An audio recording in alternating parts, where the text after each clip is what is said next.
Ya, balik lagi dengan gua. Kali ini di malam hororku akan ngebahas tentang apa itu santet. Oke. Jadi sebelum mulai video ini jangan lupa subscribe, like, comment, and share ke teman-teman kalian dengan pasangan berikut.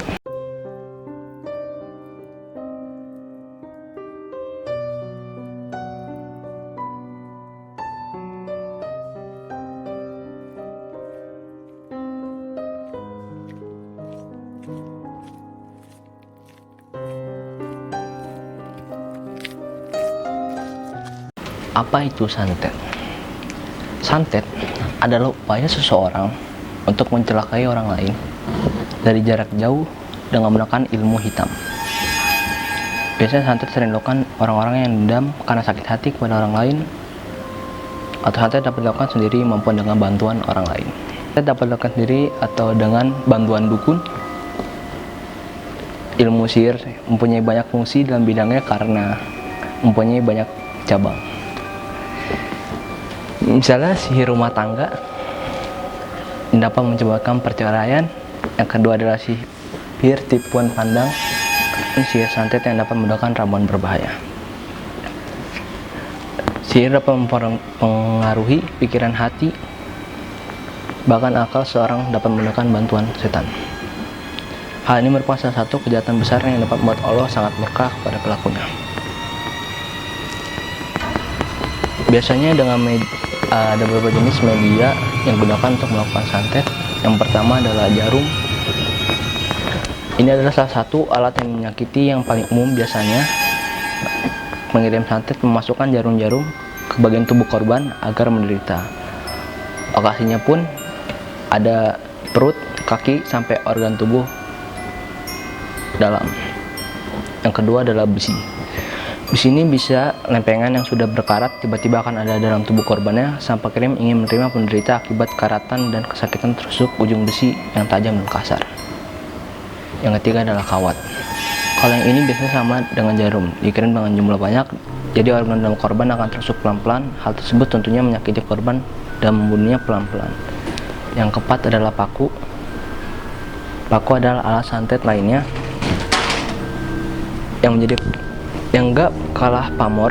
Orang-orang yang menjadi korbannya akan seperti menelan paku. Pakunya pun tidak dalam ukuran kecil tapi besar, dalam biasanya sudah berkarat. Yang kelima adalah boneka ilalang. Boneka ini nampak sederhana untuk dibuat, tapi ketika boneka ini sudah diberi mantra untuk menemukan korbannya, betapa bahaya boneka ini. Korban akan disiksa oleh dukun atau orang yang dendam padanya. Bisa berupa ditusuk dengan jarum, pisau, diikat bagian leher sehingga korban terasa tercekik. Yang keenam adalah boneka kayu. Sistemnya sama, tapi kalau boneka kayu biasanya untuk santet yang lebih keras. Orang-orang yang dendam pada korbannya ingin si penerima santet benar-benar tersiksa, tidak benar-benar tersiksa.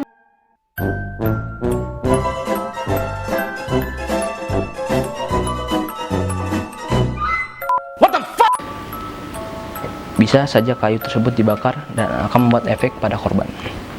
Yang kedua adalah jin makhluk astral. Jadi santet ini menggunakan jin untuk mengganggu korbannya. Biasanya jin akan menempel pada korban selama beberapa lama sampai korban jatuh sakit atau bahkan meninggal. Yang ke-8 adalah hewan liar. Hewan liar yang bisa melukai dan membunuh manusia dikirim melalui korban santet. Misalkan tiba-tiba tengah malam kamar korban akan ada ular atau kelabang, bahkan kalajengking. Hewan-hewan tersebut kiriman. Yang 9 adalah telur ayam. Nah, telur ayam adalah suatu medium yang menggunakan dukun untuk menempelkan mantranya pada tubuh korban. Banyak yang percaya bahwa santet dengan darah atau hewan yang bernyawa ini akan lebih kuat dan pertahanan dalam tubuh penerima santet. Ke-10 adalah kertas mantra.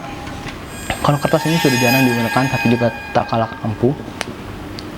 Korban tidak sadar bahwa ada kertas mantra terselip di rumah atau tasnya atau dimanapun dekatnya. Hal ini dikarenakan kertas tersebut dikirim menggunakan makhluk halus. 11 adalah air beracun. Biasanya racun dikirim setelah sang dukun membacakan jampi-jampi atau mantranya pada air atau medium cair, ataupun orang-orang yang terkena santet ini biasanya sering bertemu dengan pelaku karena pelaku perlu melakukan kontak dengan korbannya agar dapat membuat korban meminum racun ini. Yang ke-12 adalah menggunakan sayuran. Jadi yang nomor ini adalah sepertinya sayuran itu kita korban memberikan makanan atau orang makan, jadi pas dimakan sama kayak air beracun, jadi sistemnya sama. Dan juga santet menggunakan foto, rambut, tepuk tangan hingga tanah di sekitar rumah korban. Bahkan bahan-bahan yang menjadi hal utama bagi kita menjadi alat untuk mengirimkan santet ke kita. Wah, gila nggak sih? Itu sangat susah ditebak ya kalau kayak gitu mah. Dan ciri-cirinya orang yang sudah terkena santet ada susah tidur malam, sulit mendapat jodoh, merasa sakit dada selepas waktu asar, sakit pinggang tanpa sebab, suami istri sering bertengkar walaupun perkara kecil, merasa sayang berlebihan pada orang yang baru dikenal, malas beribadah, merasa gelisah dan kepanasan saat mendengar baca Al-Quran. Untuk bila mendengar baca Al-Quran, sering melakukan kebiasaan buruk, sering bermimpi buruk dan menakutkan, biasanya mengalami haid lebih dari 2 minggu, sering ketindihan, ketika tidur sering mengalami keguguran, mengalami nafsu seks yang berlebih, sering melakukan sekelebat bayangan di dalam rumah, sering mendengar bisik-bisikan aneh, merasa ada sesuatu yang bergerak di bawah kulit, merasa selalu ada yang kelihatan ngerik-ngerik. Yang terakhir, sering bermimpi bayi atau menyusui bayi. Dan cara-cara menghilangkan santet atau cara agar santetnya hilang ada beberapa ya caranya. Pertama, mendekatkan diri kepada Tuhan itu pasti. Yang kedua adalah tidur. Biasanya tidur di lantai katanya mempercayai memantulkan energi negatif, katanya minimal 15 cm dari lantai. Misalkan dadap, pacar air, kelor dan bambu kuning.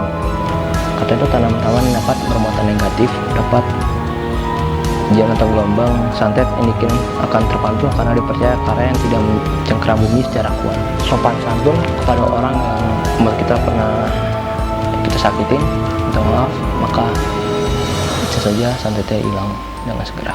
Oke, itu dari video gua kali ini. Jangan lupa like, comment, and share, dan subscribe, dan bagikan ke teman kalian. Selamat tinggal.